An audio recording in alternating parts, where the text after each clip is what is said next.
जय हिंद। कैसे हैं आप लोग? मुझे तो पूर्ण विश्वास है कि आप लोग अच्छे होंगे और एकदम दिल से पढ़ाई कर रहे होंगे, मन से पढ़ाई कर रहे होंगे। हम आपके लिए एक एक नियम का सवाल लेके आए हैं और वह एक एक नियम आपको एकदम जीवन में क्या भर देगा, एकदम बुलंदी भर देगा, हौसला भर देगा और आप एकदम हष्ट पुष्ट और तंदुरुस्त हो जाएंगे।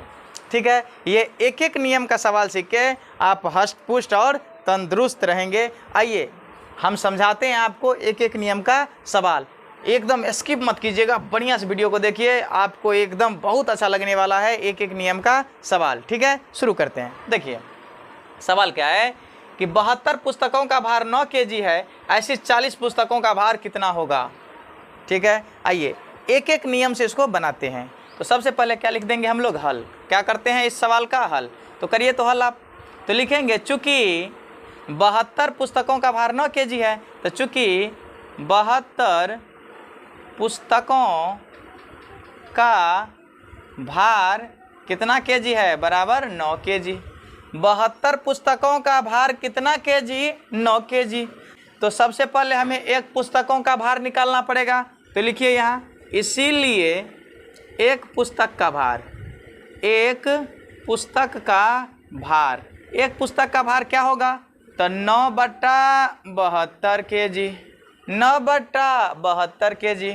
इसीलिए कितना पुस्तकों का भार पूछा है, तो इसीलिए हमें 40 पुस्तकों का भार पूछा है। हमें कितने पुस्तकों का भार पूछा है, तो 40 पुस्तकों का भार पूछा है। तो लिखेंगे इसीलिए 40 पुस्तकों का भार बराबर, ये आपका कितना है, 9/72 है। इसमें क्या करिए आप 40 से गुना कर दीजिए, इसमें क्या करिए आप 40 से गुना कर दीजिए। ठीक है, इतना केजी। तो काटिए, 9 का 9 8 72, 8 का 8 5 40। तो यहाँ पर कितना केजी होगा, 5 केजी। यही होगा इसका आंसर। ठीक है, तो बताइए 40 पुस्तकों का भार कितना होगा, 5 केजी। ठीक है, 40 पुस्तकों का भार कितना होगा, 5 केजी। अब हम लोग एक दो सवाल और देखते हैं। ठीक है, अभी सवाल को भी एकदम बढ़िया से बनाइए, एकदम ध्यान पूर्वक समझिए और तुरंत बना लीजिए। देखिए ध्यान से बनाइए, तुरंत बनेगा। सवाल क्या है कि यदि पिछले 3 दिन में 276 मिमी वर्षा होती है, तो एक सप्ताह में कितने सेंटीमीटर वर्षा होगी, यह मानते हुए कि वर्षा उसी गति से हो रही है। आइए देखते हैं। लिखेंगे यहाँ पर हल कीजिए। तो लिखिए, लिखेंगे चूँकि 3 दिन में होने वाली वर्षा कितना है, 276 मिमी। तो लिखेंगे चूँकि 3 दिन में होने वाली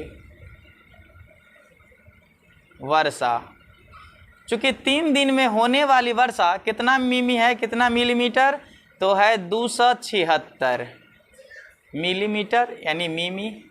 ठीक है, चूँकि 3 दिन में होने वाली वर्षा है 276 मिमी, तो पहले निकाल लीजिए एक दिन में। तो इसीलिए एक दिन में होने वाली वर्षा कितना होगा, तो 276/3 मिमी।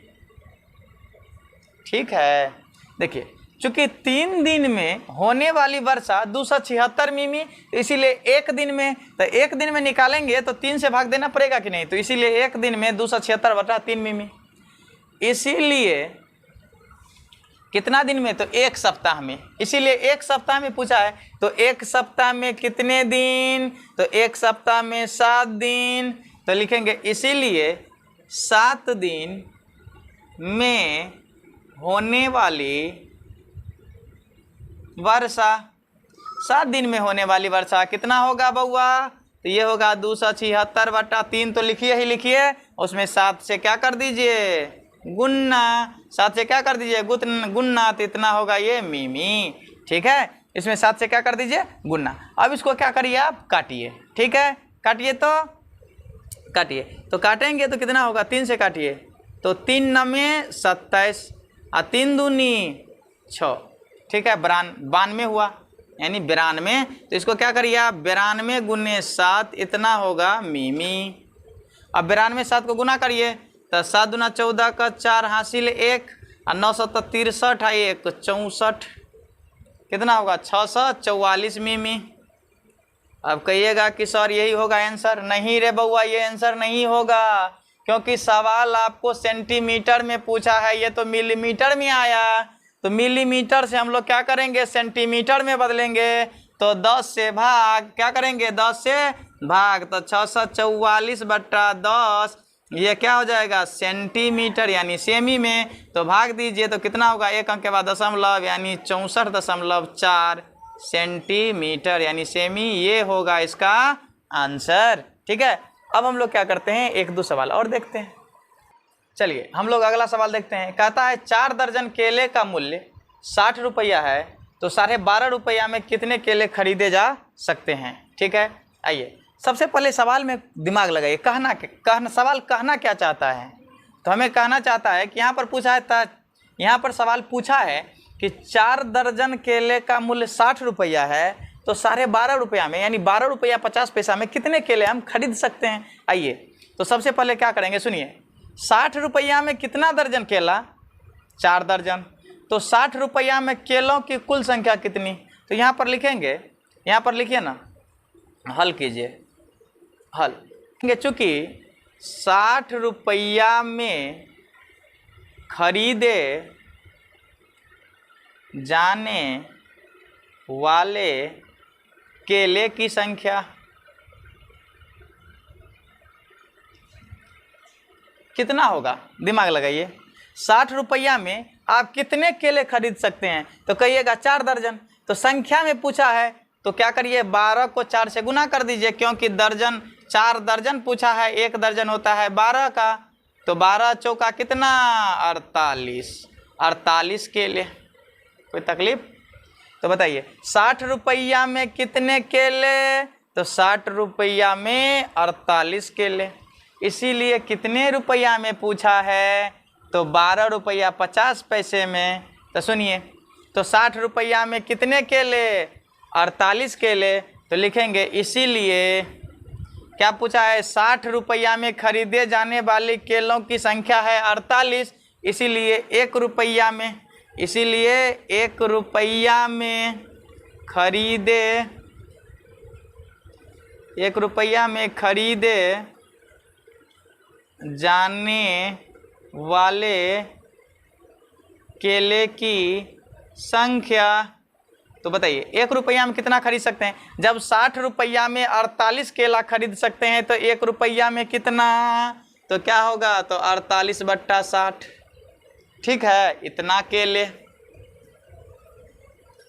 इसीलिए कितना रुपया में, तो 12.5 रुपया में। तो लिखेंगे यहाँ पर इसीलिए 12 रुपया 50 पैसा, इतना रुपया में 12.5 रुपया में खरीदे जाने वाले केले की संख्या। तो कितना होगा बउआ, तो 12.5 रुपया में ना, तो इसमें क्या करिए 12.5 से गुना कर दीजिए, 48 बटा 60 में 12.5 से गुना कर दीजिए, इतना केले। अच्छा चलिए इसको कैलकुलेशन कीजिए। दशमलव उड़ाएंगे तो बट्टा में क्या होगा, दशमलव उड़ाएंगे तो बट्टा में 1 पर 00 होगा।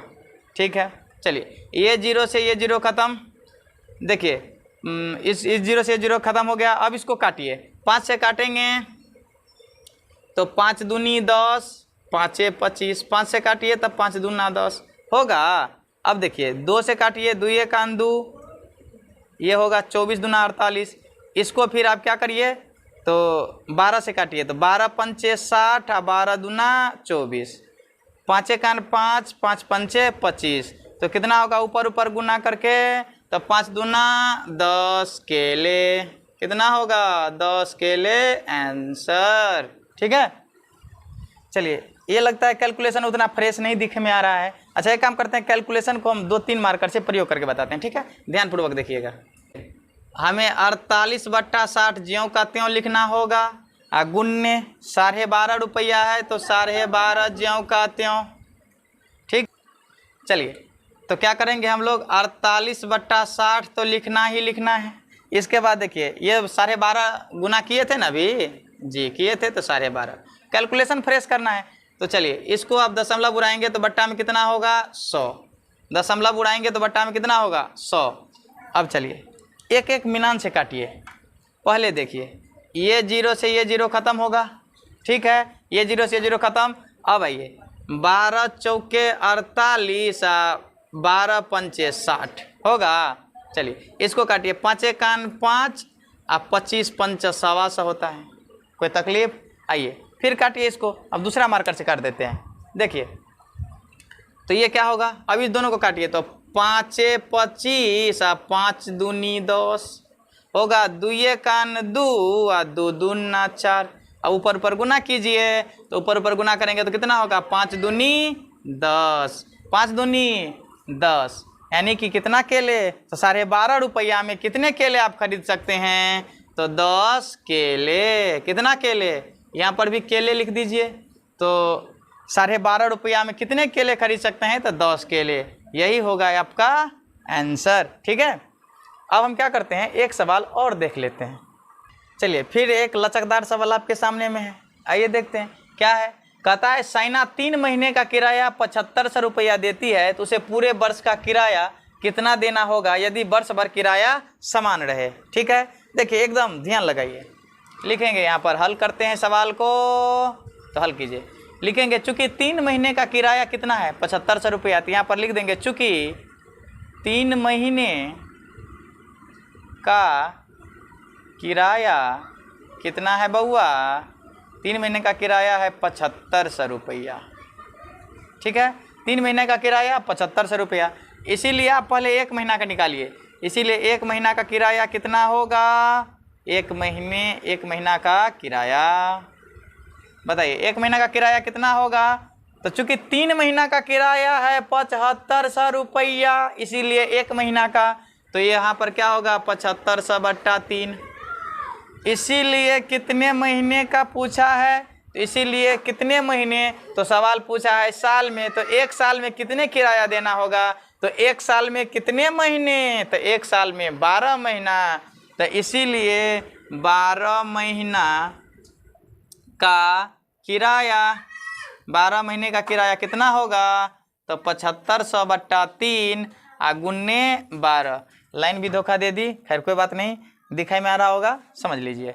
तो चलिए काटिए, तो 3 कान 3 चौके 12, 75 को 4 से गुना कर दीजिए, तो 5 चौके 20 का 0 हासिल 2 और 7 चौका 28 2 30 और डबल 0 वैसा ही उतर जाएगा, मतलब 30,000। कितना हो जाएगा 30,000 रुपया। यही होगा इसका आंसर। ठीक है, जो पानी से नहाएगा वह लिबास बदलेगा, जो पानी से नहाएगा वह लिबास बदलेगा, और जो पसीने से नहाएगा वह इतिहास बदलेगा। ठीक है, अगर ये वीडियो आप लोगों को अच्छा लगे तो मेरे चैनल को सब्सक्राइब कर दीजिए। अगर आप लोग फेसबुक पेज पर देख रहे हैं तो उसे फॉलो कर लीजिए। और अगर इसी एक नियम का सवाल अगर आपको और चाहिए तो आप लोग कमेंट बॉक्स में ज़रूर कमेंट करके हमें बताएं। ठीक है, मिलेंगे नेक्स्ट क्लास में, तब तक के लिए जय हिंद जय भारत।